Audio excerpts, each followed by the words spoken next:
Good morning. Perhaps the most famous Yerushalmi is the one that tells us that when making Kiddush, we should adopt this practice to cover the Challah, Shlo Yira Boshto, so that the Challah not be embarrassed that we're making Kiddush first. Now, we use this as a message for our children of how important it is not to embarrass people, as we see even inanimate objects can get embarrassed.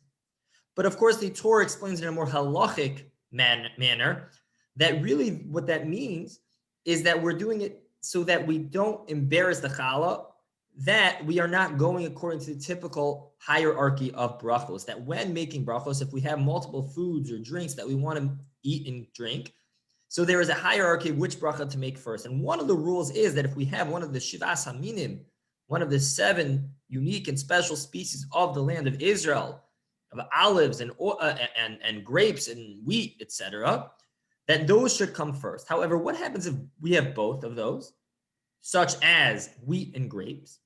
So then the Gemara tells us that we go in order of what's written closer to the word eretz in the pasuk of eretz zeis, eretz chita useora, gefen, etc.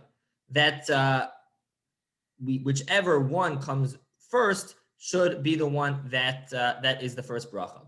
And therefore, according to that rule, if we have wheat and we have grapes, so the very beginning of the pasuk is eretz chita useora, it's well before the word gefen of grapes. And therefore, strictly speaking, we should make the mezonos or hamotzi in this case prior to making it upon the grape juice or wine.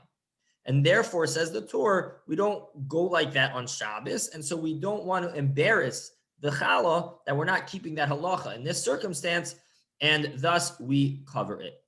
A second reason is given in Tosfos, that there used to be a practice that they would in fact make Kiddush and have a table, a 3-legged table set in another room and not even have the table near them until after they make Kiddush and then bring it in to show that it's clear it's coming as Lekavod Shabbos only after this Kiddush.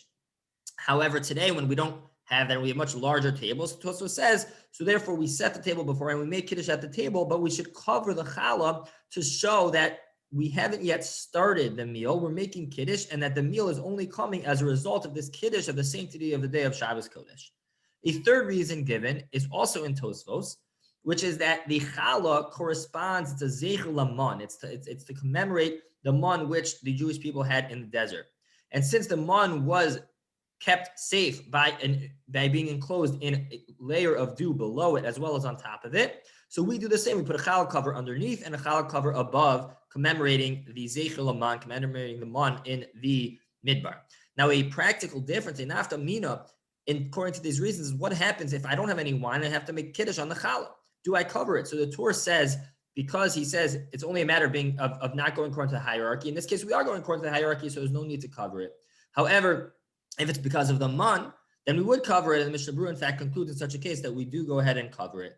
This also comes up as a machlokes, as whether one must cover the chalos by shalosh shudas, which is a debate amongst the poskim, and the practice is to do so.